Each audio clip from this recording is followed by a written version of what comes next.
The Carnival of Hollow Echoes. It came just after dusk, like it always did. The lights bloomed through the mist that settled over the town of Willows Creek, neon fingers clawing at the sleepy corners of downtown. The trucks rolled in silent procession down the narrow two-lane highway that split the town in two, pulling rides with flaking paint and faded banners that promised wonders they could no longer deliver. To the children, it was magic. To the adults, it was something more troubling, a gnawing unease that settled in their guts when the calliope music began to echo from the town's edge. Most townsfolk knew better than to say anything outright. There were rumors. There were always rumors. But the thrill of the carnival was too alluring. And besides, it only stayed for one weekend every year. This year, it arrived on a Friday. By Monday, someone would be missing. It had been like that since 1973. No one ever said it aloud, but everyone knew. The carnival would roll in, and by the time the Ferris wheel was taken down, a name would circulate in hushed conversations. A child, a teen, a drifter. Sometimes, even a whole family. And yet, no one could ever remember them clearly. The missing faded like dreams, as though they'd never truly been there. Eli Foster remembered. He had been 12 when his sister, Tessa, vanished during the carnival's visit 15 years ago. She'd been there beside him one moment, licking cotton candy off her fingers, and the next, she was gone. The police combed the area. The carnies were questioned, rides dismantled, tents searched. Nothing. She was the fourth that decade, her name etched into a bronze plaque in the town square that read, "Gone but not forgotten." Except most people did forget. But Eli didn't. Now, at 27, he worked nights at the auto shop, drank too much coffee, and stared out his apartment window every July, waiting for the lights to return. And when they did, he was ready. That Friday night, the town buzzed with excitement. Children pulled on their parents' arms, dragging them toward the flashing lights. Teenagers gathered near the funhouse with cigarettes and flasks tucked into jacket pockets. Families filled the gravel lot that served as the carnival's temporary home. Eli was already there. He stood at the edge of the crowd, hands in his coat pockets, scanning faces. The rides were the same, rickety and grotesquely cheerful. The carousel played a melody that seemed to warp in the humid air. The Ferris wheel turned like the slow, inevitable sweep of a pendulum.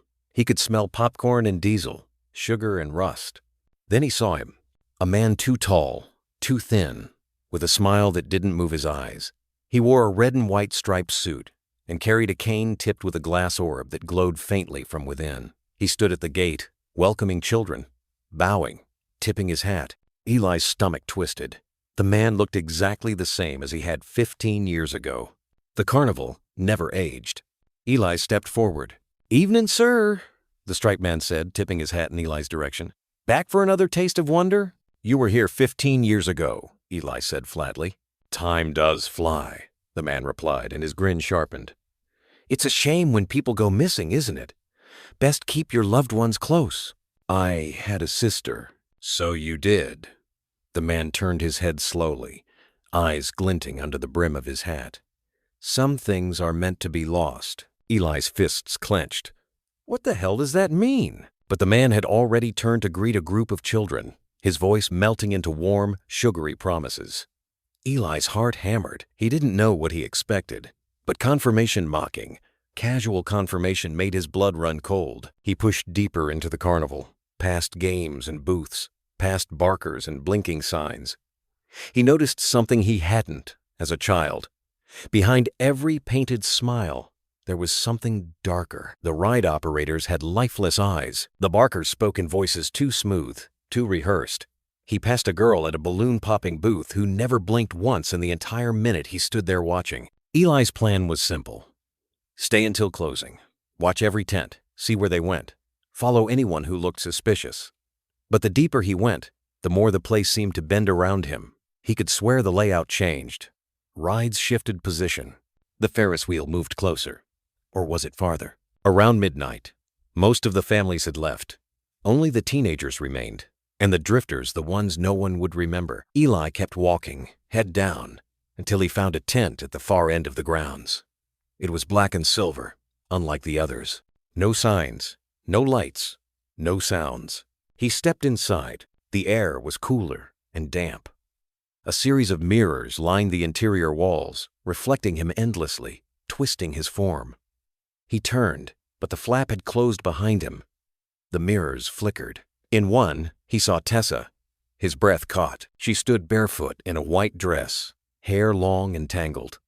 She stared at him through the glass, lips pressed tight. "Tessa?" he whispered. She didn't respond. She turned and walked out of frame, disappearing into the mirror. Eli slammed his palm against the glass. It didn't move. He ran down the narrow corridor of reflections, chasing her image as it darted from one mirror to the next. Then it stopped. In the largest mirror, she faced him again. Her mouth moved. "Help me." The mirror shattered. Eli staggered back, arms raised. The shards hovered in the air before falling like snow. Behind the broken frame was a tunnel, a black void that breathed. Something pulled at him. He stumbled forward, and then he was falling. He hit the ground hard, rolled, groaned, and pushed himself up. He was no longer in the tent. He stood on cracked earth beneath a sky with no stars. The carnival lights were dim overhead, like distant stars through fog. He could hear music playing backwards, faint and warbled. Tents loomed on the horizon, but these were twisted, pulsating things made of flesh and cloth. Figures moved between them, too fast, too fluid. Eli, he turned. Tessa stood behind him. She looked the same as in the mirror, but her eyes were wide with panic. She grabbed his hand. "We don't have long. It wakes when the Ferris wheel stops turning." "What is this place?" "The Hollow," she said. "The place between moments. They take us here and feed on memory. If no one remembers you, you vanish." "I never forgot you. That's why I'm still here." Eli's throat tightened. "We have to get out." She nodded, pulling him toward a thin crack in the air, a seam of light barely visible. But then a voice boomed behind them, deep and musical. "Ah, the prodigal brother returns." They turned. The striped man stood on nothing, towering and impossibly tall. His face peeled back like a mask, revealing nothing underneath but a churning void. "You can't take her," Eli said. "But she belongs to the Carnival of Hollow Echoes now," the thing replied. "And so do you." It lunged. Eli shoved Tessa toward the seam and turned. Grabbing a shard of mirror from the ground, he drove it into the striped man's chest if it had a chest and screamed as the thing howled, the sound vibrating through his bones. The creature disintegrated into ash, and the air split with a crack like thunder. Light poured in. They were back in the tent. It was morning. Carnival workers packed up equipment. The rides were being dismantled. The Ferris wheel was halfway gone. Tessa gasped beside him, blinking in the sun. People were staring. Eli stood up, helping her to her feet. No one said anything. Not even the police, who stood idly at the gate. They didn't remember her. Of course not. But he did. They left town that day. The carnival moved on. Another town. Another weekend. And on Monday, someone else was missing. But now, there were two who remembered. And they would find the Carnival of Hollow Echoes again. And next time, they wouldn't be alone.